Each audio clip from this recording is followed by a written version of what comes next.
Okay, welcome आप सभी का। और आज के अपनी क्लास में अपन न्यूक्लिक एसिड के बारे में ही पढ़ेंगे। हालांकि लास्ट क्लास में अपन ने नाइट्रोजन बेसेस के बारे में डिस्कस कर लिया था।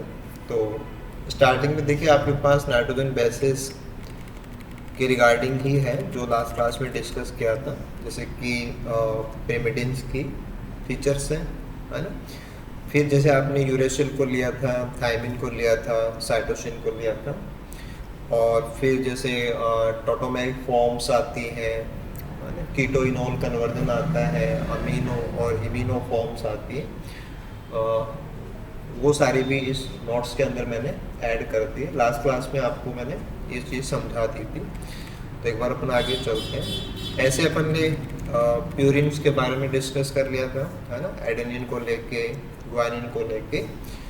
और फिर एडेनोसिन, है ना, एडेनिन की बात नहीं है, एडेनोसिन की बात थी कि एडेनोसिन सेल से जब बाहर होता है, एक्स्ट्रा सेलुलर एडेनोसिन, तो उसके कुछ फिजियोलॉजिकल फंक्शंस हैं जो कि उसको एक प्रकार का ऑटोपोइड हार्मोन बनाते हैं। ठीक है, आप लोगों के क्वेश्चंस के रिगार्डिंग जैसे जो ट्रैकीकार्डिया कंडीशन थी ना, वो इम्पोर्टेंट होती है, वैसोडाइलेशन वगैरह। ठीक है, ऐसे ग्वानिन के बारे में बात की थी हमने लास्ट में कि एक्स्ट्रा हाइड्रोजन बॉन्डिंग कैपेसिटी होती है, क्योंकि डीएनए के अंदर जो स्टेबिलिटी का इशू आता है उसमें हाइड्रोजन बॉन्डिंग बहुत इंपॉर्टेंट चीज़ होती है।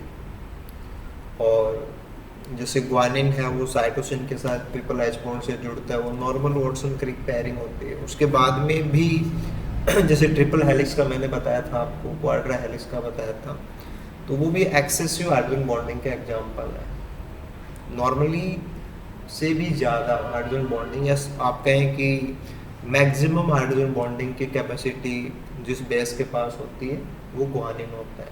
ठीक है, चलिए हम उसके बाद के सेक्शन पे आते हैं। ओके, हालांकि ये फॉर्म्स भी हमने आपके साथ लास्ट क्लास में डिस्कस कर ली थी। देखो, प्रीडोमिनेंट फॉर्म्स यानी कि जो फिजियोलॉजिकल पीएच होती है, नॉर्मल जो पीएच होती है बॉडी का, उसके ऊपर मिलने वाली फॉर्म्स हैं। जैसे एडेनिन है, NH2 कंडीशन है। ठीक है, साइटोसिन है, NH2 कंडीशन है। This is amino condition. लेकिन बाद में जब आप इनको टोटोमेरिक फॉर्म की तरफ जाते हैं ना, तो आपको जैसे NH, ये इम्यूनो फॉर्म्स हैं इनके। तो थोड़ा सा क्या क्वेश्चन वाइज आप ध्यान देंगे कि एडेनिन और साइटोसिन, है ना, ये इम्यूनो फॉर्म्स बनाते हैं, लेकिन ये रेयर फॉर्म्स हैं, प्रीडोमिनेंट फॉर्म्स नहीं है, रेयर फॉर्म्स हैं। ऐसे ही ग्वानिन है और थायमिन है। ठीक है, अब देखो यहाँ पे ये ऑक्सीजन की बात हो रही थी, अगर ये OH में कन्वर्ट है तो दीज आर इनॉल फॉर्म्स, है ना। और इनको आप लैक्टिन फॉर्म भी बोल सकते हो। बाद में डबल लैक्टिन भी आया था, है ना, यूरेसिल के साथ में आपने डबल लैक्टिन को भी डिस्कस किया था। तो टोटोमेरिक फॉर्म्स पूछे जाते हैं, रेयर फॉर्म्स, है ना। रेयर फॉर्म जैसे इम्यूनो रेयर फॉर्म्स हैं, है ना, लैक्टिम्स हैं, वो रेयर फॉर्म्स हैं। ओके, ठीक है। इसके बाद में हम आगे और कुछ पॉइंट्स को क्लियर करते हैं। जैसे कि थायमिन का कीटो फॉर्म है, कीटो फॉर्म नॉर्मल फॉर्म है, और एडेनिन का अमीनो फॉर्म नॉर्मल फॉर्म है। तो ये डबल हाइड्रोजन बॉन्ड्स हैं, दो हाइड्रोजन बॉन्ड के साथ, यानी कि थायमिन एडेनिन के साथ में डबल H बॉन्ड से जुड़ता है। सिमिलरली साइटोसिन का अमीनो, ये भी क्या है, नॉर्मल हो गया। ग्वानिन का कीटो नॉर्मल है। तो जो नॉर्मल फॉर्म्स हैं ये तो उनकी पेयरिंग है, राइट। साइटोसिन का अमीन, इम्यूनो रेयर होते हैं, है ना। ऐसे ही जो इनॉल है वो रेयर फॉर्म्स है। तो अभी तो क्या है कि कीटो अमीनो है, अमीनो कीटो है। ठीक है, अब देखिए इसके बाद में आप चेक कर सकते हैं, दिस इज इनॉल। तो इनॉल फॉर्म क्या है, रेयर फॉर्म है, टोटोमेरिक फॉर्म है। ये बेस पेयरिंग किससे करता है, ग्वानिन के साथ में। नॉर्मली ये एडेनिन के साथ में करता है, लेकिन कब, जब वो अपनी कीटो फॉर्म में होता है। इनॉल फॉर्म के अंदर ये ग्वानिन के साथ में पेयरिंग करता है। ये रेयर बॉन्डिंग्स है,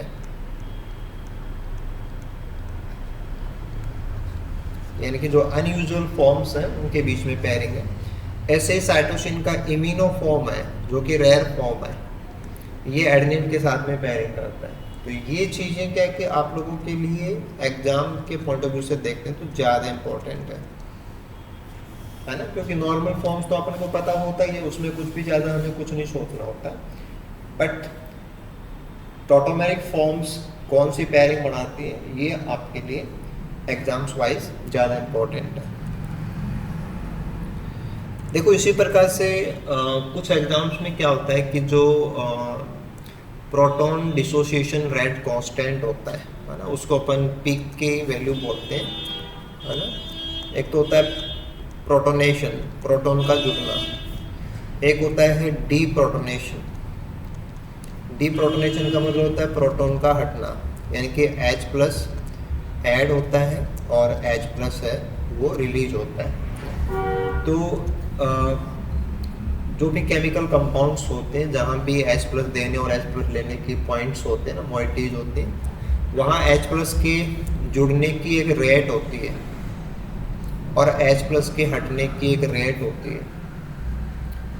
और H+ ऐड कब होगा, जब pH एसिडिक होती है, यानी कि सराउंडिंग में H+ ज़्यादा होते हैं तो जुड़ते जाता है, और अगर pH बेसिक होती है यानी कि सराउंडिंग में H+ कम होते हैं तो H+ हटते जाता है। राइट, बेसिक कॉन्सेप्ट ऐसे समझनी होती है। अब देखो ये दोनों अलग अलग चीज़ें होती हैं। प्रोटॉन का जुड़ना अपनी रफ्तार से होता है, प्रोटॉन का हटना अपनी रफ्तार से होता है। दोनों जो प्रोसेस हैं वो एक जगह पे हो रही होती हैं और वहाँ पे दोनों रिएक्शंस हैं वो एक दूसरे को काउंटर बैलेंस करती हैं, यानी कि इनके बीच में एक इक्विलिब्रियम होता है। और इस इक्विलिब्रियम को अपन पीके वैल्यू बोलते हैं। This is called pK value. तो protonation and deprotonation rate constants, है ना, दो अलग अलग अभिक्रियाएं होती हैं। प्रोटोनेशन अलग रिएक्शन है, डीप्रोटोनेशन उसका रिवर्स है। दोनों रिएक्शंस का जो है ना इक्विलिब्रियम रेट कांस्टेंट है उसको पीके बोलते हैं। तो ये भी क्या है कि आपसे एग्जाम्स में पूछे जा सकते हैं। जैसे एडेनिन की बात करें, N1 पोजीशन के लिए वैल्यू है 3.52, cytosine N3, guanine N7, guanine N1, thymine N3, ये पोजीशन है। राइट, और अगर आप इनमें थोड़ा सा ध्यान देंगे तो सबसे जो छोटी वैल्यू है दिस इज 3.3। तो ग्वानिन से है ना पोजीशन नंबर 7 पे जो नाइट्रोजन, क्योंकि ग्वानिन के अंदर 1379 पोजीशन के ऊपर नाइट्रोजन एटम है। ठीक है, ये क्लास में अपना डिस्कस हुआ था 13 एंड 1379। राइट, और ऐसे आप चेक करेंगे तो दिस इज द 9.93।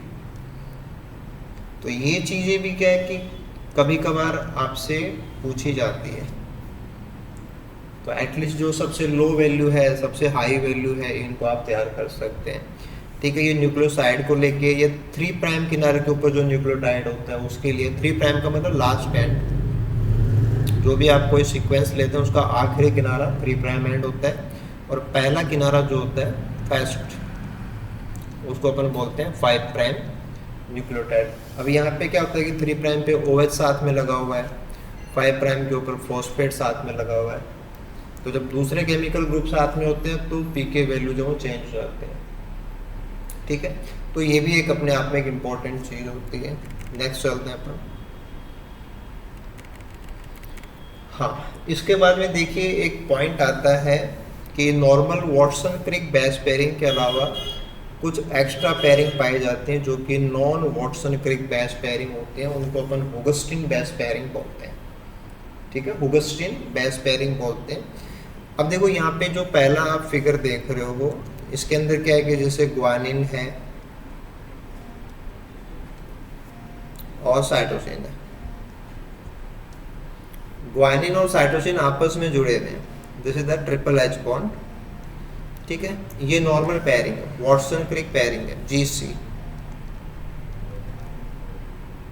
राइट, लेकिन सिमिलरली क्या है कि ग्वानिन है वो साइटोसिन है ना, प्लस का मतलब प्रोटोनेटेड फॉर्म, उसके साथ भी जुड़ सकता है।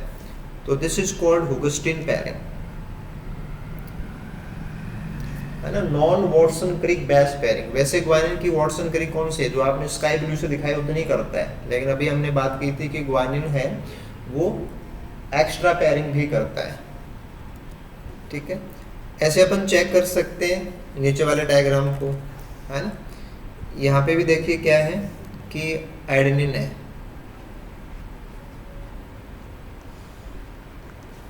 और ये थायमिन है।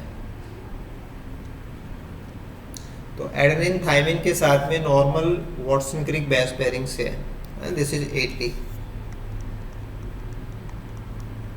ये तो है वॉटसन क्रिक बेस पेयरिंग, लेकिन साथ में क्या है कि ये हुगस्टिन में भी जा सकते हैं। तो दिस इज हुगस्टिन पेयरिंग। हाँ, अब देखो यहाँ पे क्या होगा कि जैसे आपको ध्यान देना है कि ये जो दोनों ही स्ट्रक्चर आप देख रहे हो, इसमें एक हेलिक्स ग्वानिन की, एक हेलिक्स में साइटोसिन है ना, और एक हेलिक्स में क्या है, दूसरा साइटोसिन है। यानी कि ये क्या है, ट्रिपल हेलिक्स में आपको मिलेगा, यानी कि जो ट्रिप्लेक्स होगा वहाँ आपको देखने को मिलेगी। ऐसे आप यहाँ चेक कर सकते हैं, ये पहली हेलिक्स है, ये दूसरी हेलिक्स है और ये तीसरा हेलिक्स है। तो ट्रिपल हेलिक्स में हमें हुगस्टिन पेयरिंग से वो देखने को मिलती है। यानी कि नॉर्मल वॉटसन क्रिक पेयरिंग के अलावा जो हमारे नाइट्रोजन बेसेज हैं वो हुगस्टिन पेयरिंग में जाते हैं, राइट। तो हुगस्टिन पेयरिंग अपने आप में एक टर्म है ना, साइंटिस्ट के नेम से पूछा जाता है, तो आपको पता होना चाहिए, ठीक है। ऐसे मैंने आपको लास्ट क्लास में थोड़ा सा हिंट दिया था कि जो ग्वानिन होता है वो ट्रिपल के बियॉन्ड टेट्रा हेलिक्स में भी पार्टिसिपेट करता है। जैसे ये ग्वानिन का टेट्रा को आप क्वाड्रा हेलिक्स बोलते हैं, है ना, 4 हेलिक्स एक साथ हैं। तो 4 हेलिक्स का मतलब एक हेलिक्स ये रहा, ये दूसरा हेलिक्स और तीसरा हेलिक्स और चौथा हेलिक्स, ये चारों ग्वानिन है ना, ये चारों ही ग्वानिन है। और है ना, चारों स्ट्रैंड्स में ग्वानिन होने पे वो आपस में हुगस्टिन पेयरिंग का इस्तेमाल करके क्वाड्रा हेलिक्स बना सकते हैं। तो क्वाड्रा हेलिक्स, ट्रिपल हेलिक्स, है ना, इन सब के अंदर ग्वानिन इज इम्पोर्टेंट। ओके, इसी प्रकार से एक इंटरेस्टिंग चीज़ और होती है जो ग्वानिन से कनेक्ट होती है, ठीक है।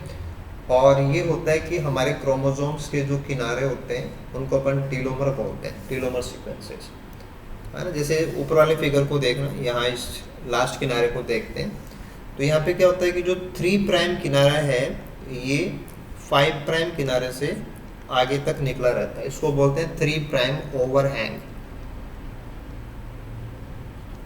है ना। जब डबल स्टैंडर्ड से एक सिंगल स्टैंड बियॉन्ड निकला रहता है तो आगे जो निकला हुआ भाग होता है उसको अपन ओवरहैंग बोलते हैं, ठीक है।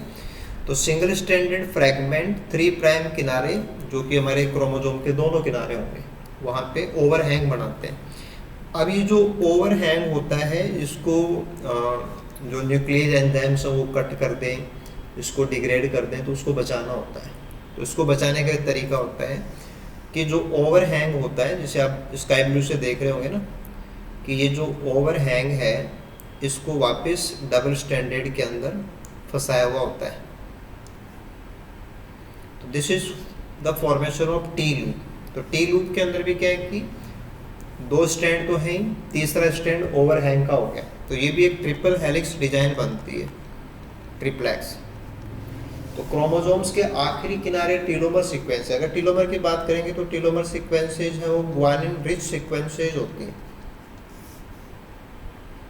और ग्वानिन का वापस यहाँ पे रोल आ गया कि ग्वानिन है वो हुगस्टिन पेयरिंग में जाता है, एक्स्ट्रा पेयरिंग में जाता है, उससे हमारे क्रोमोसोम से किनारे हैं वो प्रोटेक्ट होते हैं।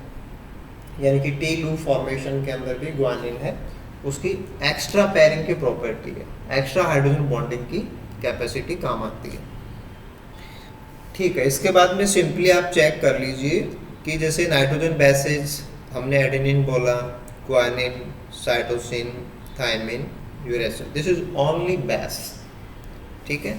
अगर आप इसके साथ में शुगर जोड़ देंगे, नाइट्रोजन बेस प्लस शुगर, तो ये बन जाएगा न्यूक्लियोसाइड। ठीक है, अब एडेनोसिन एडेनिन से बनेगा, ग्वानिन से बनेगा guanosine, cytidine, thymidine and uridine. तो न्यूक्लियोसाइड है ना, एडेनोसिन ग्वानोसिन ये तो याद रह जाते हैं, बट साइटिडीन, थाइमिडीन है ना, यूरिडीन, ये आपको ध्यान देना है। बहुत बेसिक चीज़ है, बहुत ज़्यादा बेसिक चीज़ है ना, अपन इसके ऊपर स्किप कर रहे होते हैं, अपन ध्यान ही नहीं दे रहे होते हैं। ठीक है, ऐसे आप चेक करना कि न्यूक्लियोटाइड मोनोफॉस्फेट, इसमें क्या क्या हो गया, नाइट्रोजन बेस हो गया, प्लस शुगर हो गया, प्लस 1 फॉस्फेट है, मोनोफॉस्फेट, ट्राइफॉस्फेट नहीं है, मोनोफॉस्फेट। मोनोफॉस्फेट का मतलब हो गया इन ए चेन, चाहे आप आरएनए की चेन लेंगे, डीएनए की चेन लेंगे, तो उसके अंदर इकाई जो लगी होती है वो मोनोफॉस्फेट होता है। हाँ, किनारा जो होता है 5 प्राइम किनारा, 5 प्राइम किनारे के ऊपर हमेशा ही क्या होता है, ट्राइफॉस्फेट होता है।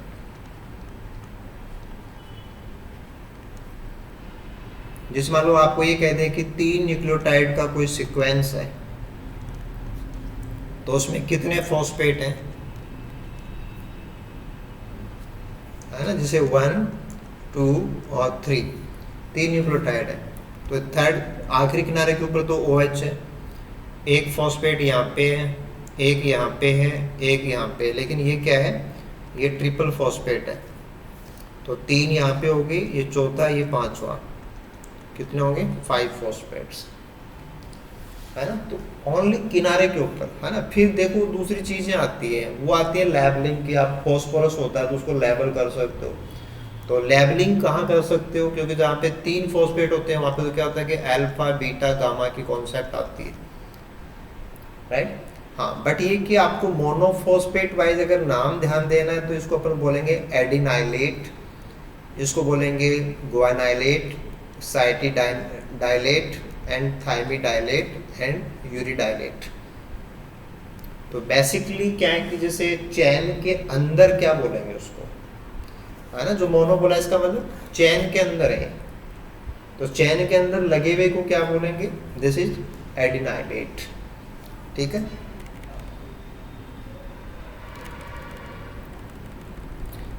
ओके, यहाँ से आप इस फिगर को और समझ सकते हो, है ना। जैसे ये तो हमारे पास हो गया नाइट्रोजन बेस, जिसमें अपन कुछ भी ले सकते हैं, प्यूरिन, पिरिमिडिन, कोई भी हो सकता है। ठीक है,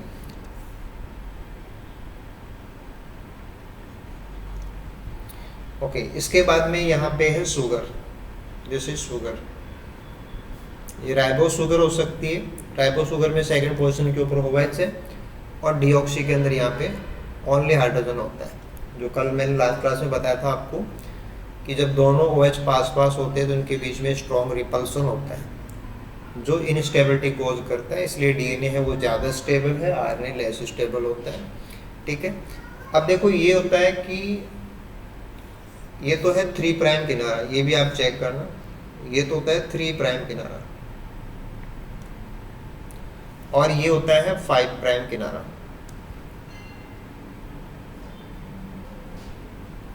है ना। इनसे बनती है चेन, और फिर जो बेसेज हैं वो लगभग इसके क्या होते हैं, परपेंडिकुलर होते हैं ऐसे, हालांकि 90 डिग्री नहीं होता है, लेकिन ऑलमोस्ट क्या होते हैं, जैसे अपन सीढ़ियाँ लगाते हैं ना, सीढ़ी के बैकबोन और उसमें स्टेप्स ऐसे, राइट। हाँ, अब देखो क्या है कि ये आपने सिंगल फॉस्फेट जोड़ा है, पहले तो ये हो जाएगा आपका न्यूक्लियोसाइड, शुगर प्लस बेस, फिर बनेगा आपका मोनोफॉस्फेट, फिर आप इसमें फर्दर सेकंड फॉस्फेट और जोड़ेंगे, diphosphate, and then finally this is triphosphate. ठीक है, एक चीज और आपको ध्यान देनी है कि जो फॉस्फेट है उसके पास नेगेटिव चार्ज है, तो डीएनए की जो बैकबोन होती है, बैकबोन के पास नेगेटिव चार्ज होता है। डीएनए का जो बैकबोन है वो इसी से बना है, फॉस्फोडाइएस्टर बॉन्ड, है ना, ये एस्टर बॉन्ड है, ये जो आप यहाँ पे बॉन्ड दिखा रहे हैं, this is ester bond, phosphodiester bond है इसके अंदर, फॉस्फो, ये तो क्या है कि इसमें एक ही एस्टर बॉन्ड दिखा है क्योंकि अभी हमने एक न्यूक्लियोटाइड दिखाया, अगर आप दूसरा और जोड़ेंगे तो डाई एस्टर बॉन्ड तब आएगा। हाँ, ये कि बैकबोन के पास नेगेटिव चार्ज होता है, यानी कि डीएनए हमेशा ही नेगेटिवली चार्ज होता है क्योंकि उसके बैकबोन में फॉस्फेट उसको नेगेटिव चार्ज प्रोवाइड कराते हैं। इसके अलावा अगर आप टॉटोमर्स पे जाएंगे तो जो इनॉल फॉर्म होती है उसमें भी क्या होता है, OH होता है, और OH में अगर H है वो निकल जाएगा तो वहाँ पे भी क्या है, नेगेटिव चार्ज है। तो इनॉल फॉर्म्स हैं वो भी इसको नेगेटिव चार्ज प्रोवाइड कराती हैं, बैकबोन इसको नेगेटिव चार्ज प्रोवाइड कराती है। अब नेगेटिव चार्ज की वजह से क्या है कि जैसे इसके ऊपर आप हिस्टोन है उसको आराम से जोड़ पाते हैं, है ना, क्योंकि हिस्टोन्स के अंदर फिर आपका क्वेश्चन होता है कि उसमें लाइसिन और आर्जिनिन ज़्यादा होते हैं जिनके पास पॉजिटिव चार्ज होता है। तो डीएनए के पास माइनस चार्ज होता है, हिस्टोन के पास पॉजिटिव चार्ज होता है, इसलिए न्यूक्लियोसोम बहुत अच्छे से पैक हो पाता है। ठीक है,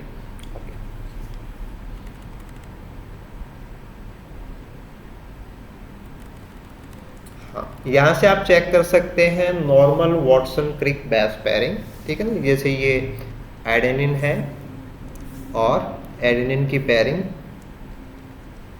थायमिन से रखी, ठीक है। और अब देखो इसमें क्या है कि दो चीज़ें आपको देखनी है कि ये तो है इनके बीच में हाइड्रोजन बॉन्डिंग,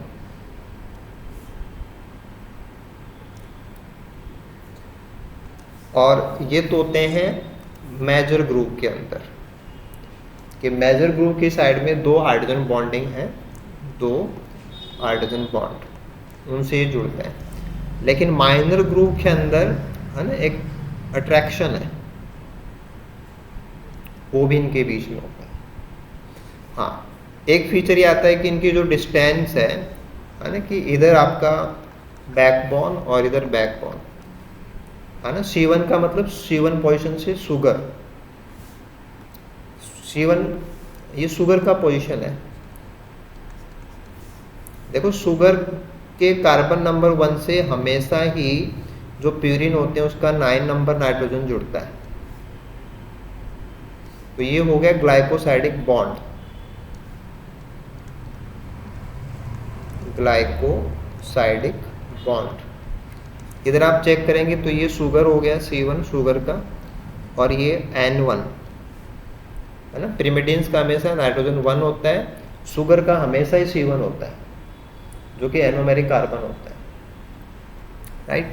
डिस्टेंस होती है 1.1 नैनोमीटर। ऐसे आप दूसरा पेयर चेक कीजिए, ये ग्वानिन और साइटोसिन का है, यहाँ पे भी क्या है, 3 हाइड्रोजन बॉन्ड है, तीनों हाइड्रोजन बॉन्ड है, ये उसके कंपैरिजन में स्ट्रॉन्ग होता है।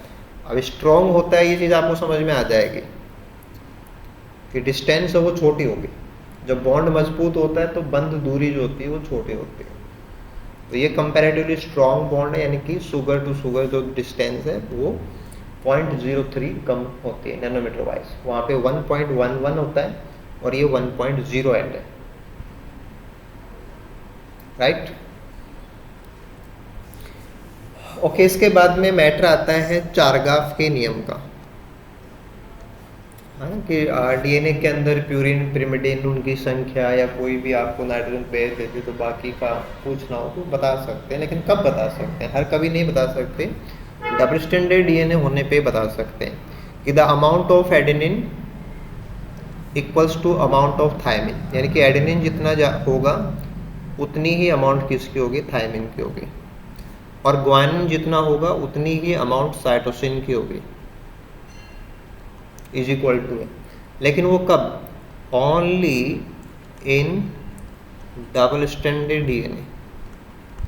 अगर आपके पास सिंगल स्ट्रैंड है तो कोई जरूरी नहीं है ना, सिंगल स्ट्रैंड में तो केवल एडेनिन एडेनिन का भी हो सकता है, थायमिन भी ना हो, ग्वानिन साइटोसिन भी ना हो। लेकिन अगर डबल स्टैंडर्ड है तो वहाँ पे कंफर्म है कि जितना एडेनिन होगा उतना ही थायमिन होगा, जितना ग्वानिन होगा उतना ही साइटोसिन होगा, ठीक है। अब इसका मतलब ये भी निकलता है कि जितने प्यूरिन होंगे उतने ही प्रिमिडिन होंगे, है ना। एडेनिन क्या है, एडेनिन इज प्यूरिन, थायमिन क्या है, प्रिमिडिन, और ये भी क्या है, प्यूरिन, और ये भी क्या है, पिरिमिडिन। जिसमें मान लो आपने ये कह दिया कि 10 एडेनिन है तो 10 ही थायमिन होंगे, और फिर आपने कह दिया कि भाई 50 ग्वानिन है तो 50 ही साइटोसिन होंगे। तो आप टोटल कर लीजिए, ये भी कितने हैं 60 और ये भी कितने हैं 60, क्योंकि हमेशा ही एक प्यूरिन एक पिरिमिडिन से जुड़ता है। अगर डबल स्टैंडर्ड है तो जितना अमाउंट प्यूरिन का होगा उतना ही अमाउंट पिरिमिडिन का होगा। ठीक है, आगे चलिए। The amount of adenine plus thymine, कि एडेनिन और थायमिन कितने होंगे, जैसे यहाँ पे आपका आ रहा है कि 20 हो गए, इज नॉट इक्वल टू, ये कोई जरूरी नहीं है, द अमाउंट ऑफ जीसी, जैसे अमाउंट ऑफ जीसी वो तो 100 आ रहा है। हाँ, ये जरूरी है कि एडेनिन के बराबर थायमिन या थायमिन के बराबर एडेनिन होगा, लेकिन ये जरूरी नहीं है कि एडेनिन थायमिन जितने हैं उतने ही ग्वानिन साइटोसिन होंगे। ये डिपेंड करता है, this ratio varies among different organism but same in different tissues of the same organism, क्योंकि हमारे सभी सेल्स के अंदर जीनोम बराबर होता है, उसमें अंतर नहीं आएगा, लेकिन अलग अलग ऑर्गेनिजम्स के अंदर जीसी कंटेंट वेरी कर सकता है, राइट। तो अगर आपके पास डबल स्टैंडर्ड डीएनए मॉलिक्यूल है तो आप बता सकते हो, है ना, डबल स्टैंडर्ड डीएनए मॉलिक्यूल है तो आप बता सकते हो। जैसे सपोज मान लीजिए कि आपके पास 200 बेस पेयर्स हैं, 200 बेस पेयर्स का एक डबल स्टैंडर्ड डीएनए है, और उसमें सपोज 30 एडेनिन है, 30 एडेनिन है, तो आपको बताना है कि number of total hydrogen bonds, ये टोटल हाइड्रोजन बॉन्ड्स की संख्या कितनी है, क्योंकि ये आप जो कैलकुलेट करेंगे उससे आगे की बात हो जाएगी। देखो इसको ऐसे समझो, क्वेश्चन में आपको बोला है कि 200 बेस पेयर हैं और 30 एडेनिन है, तो 30 एडेनिन किससे जुड़ेंगे, 30 थायमिन से, तो कितने हो गए 30 बेस पेयर, टोटल कितने हैं 200 बेस पेयर, तो कितने बच गए 170 बेस पेयर। तो कौन होंगे 170 ग्वानिन और 170 साइटोसिन। अब 30 बेस पेयर तो क्या है डबल बॉन्ड वाले हैं, तो कितने हो गए 60 हाइड्रोजन बॉन्ड, और 170 बेस पेयर कौन से हैं 3 हाइड्रोजन बॉन्ड वाले, तो इसका कितना हो गया 510, 17 51 510, तो टोटल कितने होंगे 570 हाइड्रोजन बॉन्ड्स।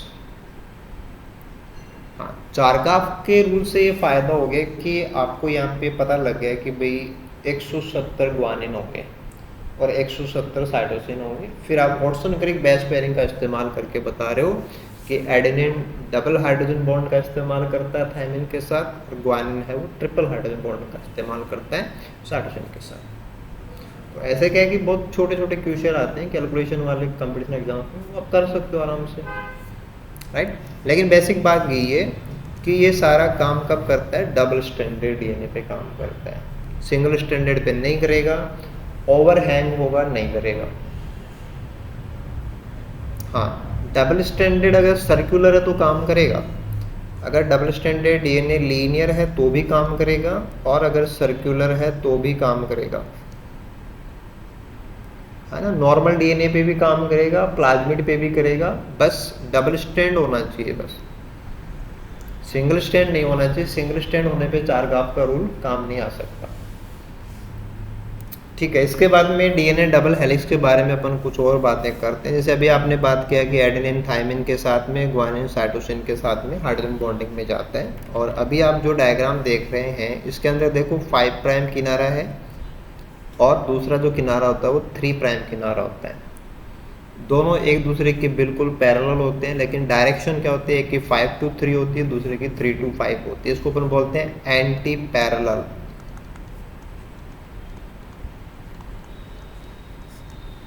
एंटी पैरेलल होते हैं, कॉम्प्लीमेंट्री होते हैं एक दूसरे के।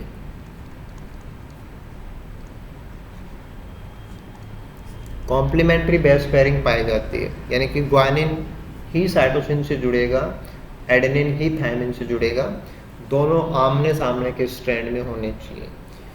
इसके बाद में कुछ और चीज़ें आपको यहाँ से क्लियर करनी है। वन इज 0.34 नैनोमीटर एक डिस्टेंस आ रही है, एक डिस्टेंस आ रही है 3.4 नैनोमीटर। एक तो है 0.34 नैनोमीटर और एक है 3.4 नैनोमीटर। अभी ये जो आप स्ट्रक्चर समझ रहे हो ये बी फॉर्म ऑफ डीएनए के अकॉर्डिंग है, जो कि मोस्ट कॉमन फॉर्म होती है, most common form of DNA. ठीक है, अब आपको ये भी पता होना चाहिए कि भी सेल्स के अंदर ज़्यादातर जो डीएनए होता है वो बी फॉर्म होता है। बी फॉर्म वाला डीएनए है उससे ए फॉर्म भी बन सकती है ना, और उसके कुछ हिस्से अगर कंडीशन जेड फॉर्म वाली होती है तो वो जेड भी बना सकते हैं। हाँ, इट मीन्स ये स्टेबल मॉलिक्यूल नहीं होता, डायनेमिक होता है, ये हिलता रहता है, इसमें चेंजेस होते रहते हैं, बट ज़्यादातर जो स्थायी स्वरूप है वो क्या है, बी फॉर्म है। ठीक है, अब जब आप इसके एक टर्न की बात करते हो, 1 टर्न यानी कि 360 डिग्री रोटेशन से इसका एक पूरा रोटेशन पूरा होता है, उसमें 10 बेस पेयर आ जाते हैं। वो डिस्टेंस तो है 3.4 है ना, जिसको अपन पिच बोलते हैं, जिसको अपन बोलते हैं पिच। और दूसरा दो न्यूक्लियोटाइड के बीच, दो न्यूक्लियोटाइड पेयर जैसे दो पेयर्स हैं, इनके बीच की जो दूरी होती है वो 0.34 नैनोमीटर है। इसको अपन बोलते हैं राइज। जैसे अपन सीढ़ियाँ चढ़ते हैं तो एक पैर रखा दूसरा रखा, उसको राइज बोलते हैं, और पूरा घूम के आगे उसको पिच बोलते हैं, है ना। तो 10 बेस पेयर की रिगार्डिंग है बीडीएनए के पैरामीटर, इसलिए आप सिंपली है ना 0.34 नैनोमीटर राइज ध्यान में रखेंगे तो उसको आप 10 से मल्टीप्लाई करके पिच बता सकते हो। हाँ, यहाँ आपके पास पूरा कंपैरिजन है ना, ए फॉर्म, बी फॉर्म और जेड फॉर्म, तीनों फॉर्म के कंपैरिजन है। और 1 बाय 1 करके देख लीजिए। Overall property short and broad, यानी कि मान लो कि आप 100 बेस पेयर का एक डीएनए एज्यूम करते हो तो ए फॉर्म वाला बी फॉर्म वाले से लंबाई में छोटा होगा और चौड़ाई उसकी ज़्यादा होगी। बी फॉर्म वाला लॉन्गर एंड थिनर, और जेड फॉर्म वाला लॉन्ग से भी लॉन्ग यानी कि इलोंगेटेड, और ये पतले से भी पतला यानी कि स्लिम होगा, है ना। जैसे आपके पास एक रबड़ हो, आप उसको दबाएं तो छोटा और ब्रॉड, और खींचें तो लंबा, और खींचें तो और लंबा और पतला। तो वही हाल डीएनए की, वैसे समझेंगे तीनों फॉर्म्स में डिफरेंस है। राइज की बात हो रही है 2.3 एंगस्ट्रॉन, 3.32 प्लस माइनस 0.19 एंगस्ट्रॉन। ठीक है, ये ऑथेंटिक वैल्यूज़ हैं।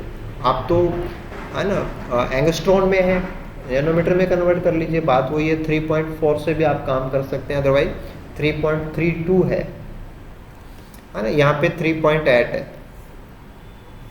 अब आप देखो, नोट करना कि यहाँ पे दो स्टेप्स के बीच में 2.3 एंगस्ट्रॉन, यहाँ पे 3.32 एंगस्ट्रॉन और यहाँ पे 3.8 एंगस्ट्रॉन। जैसे आप एक सीढ़ी से दूसरी सीढ़ी पे पैर रखने के हिसाब से सोचो कि एक तो आप 2.3 एंगस्ट्रॉन पे रखते हो, एक 3.3 पे रखते हो, एक 3.8 पे रखते हो, तो ज़्यादा खड़ी सीढ़ियाँ कहाँ हैं? जेड में। तो वो क्या है? ज़्यादा लंबा है, पतला है, right. Okay, helix packing diameter, कि पूरी जो हेलिक्स बनेगी उसका डायमीटर कितना है? 25.5, 23.7 एंड 18.4। ये हेलिक्स और पतली और पतली और पतली, क्योंकि आपने खींचा है ना, तो डायमीटर कम हो जाएगा, है ना। जैसे आप ब्रॉड से कहाँ चले गए? स्लिम पे चले गए, राइट। नेक्स्ट वन, हेलिक्स का रोटेशन सेंस, कि पूरी हेलिक्स में जो घुमाव जो होता है ना वो right handed and this is the left handed.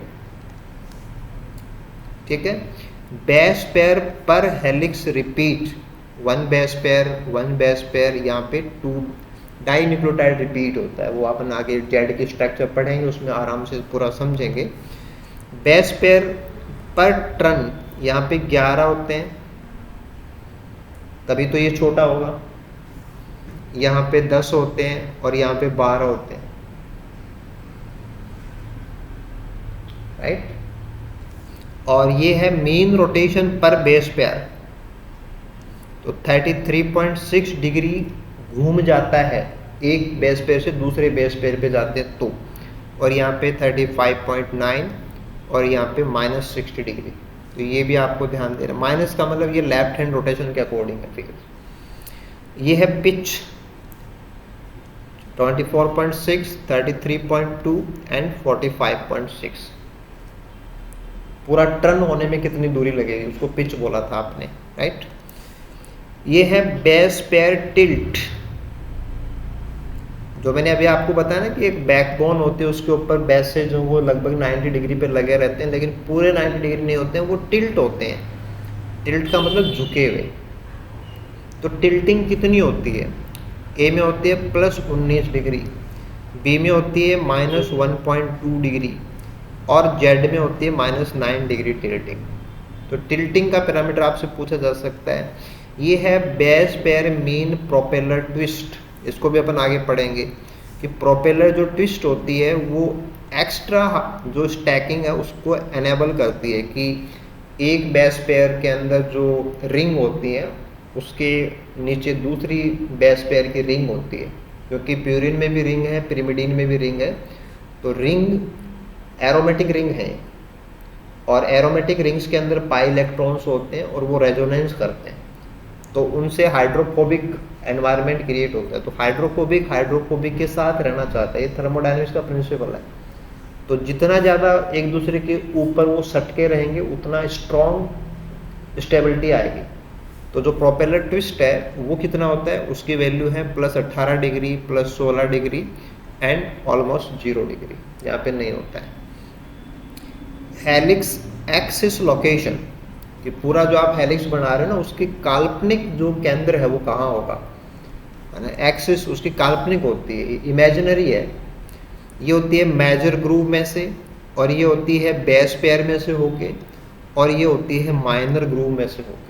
यानी कि हेलिक्स किसके चारों तरफ घूमता है, और जिसके चारों तरफ घूमता है वो एरिया ए में है मेजर, बी में है बेस पेयर और जेड में है माइनर, ठीक है। आगे चलते हैं।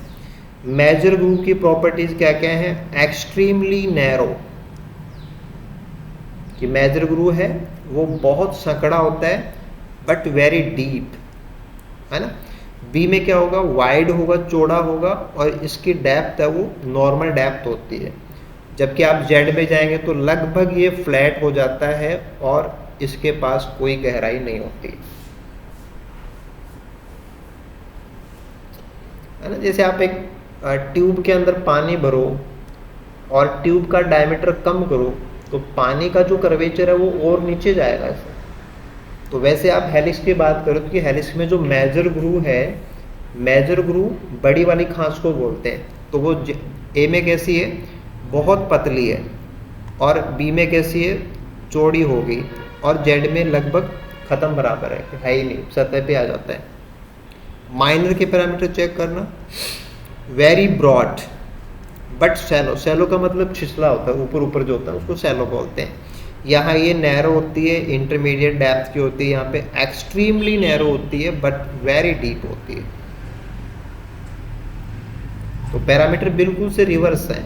ए फॉर्म में आप बात करेंगे तो मेजर ग्रूव की जो हालत है जेड फॉर्म के अंदर वो हालत माइनर ग्रूव की होती है ना। इतना रिवर्स है उसका ओरिएंटेशन। इसके बाद में ग्लाइकोसाइडिक जो बॉन्ड है उसके कन्फर्मेशंस की बात आती है, तो ए फॉर्म के अंदर एंटी कन्फर्मेशन में होते हैं, बी में भी एंटी कन्फर्मेशन में होते हैं, लेकिन जेड फॉर्म है वो बनती ही तब है जब साइटोसिन है वो एंटी फॉर्म में होता है, लेकिन जो ग्वानिन है वो सिन कन्फर्मेशन में होता है। यानी कि पूरा जो ग्वानिन है वो ग्लाइकोसाइडिक बॉन्ड के ऊपर पूरा घुमा हुआ होता है, उसका रोटेशन हो रखा होता है। तो ये भी एक बहुत स्पेशल फीचर होता है। तो जेड की डिटेल पढ़ेंगे तो वो तो अलग से आ जाएगा, बट एज ए कंपैरिजन आपको सारा कुछ यहाँ से मिल जाएगा। एक अच्छी स्टैंडर्ड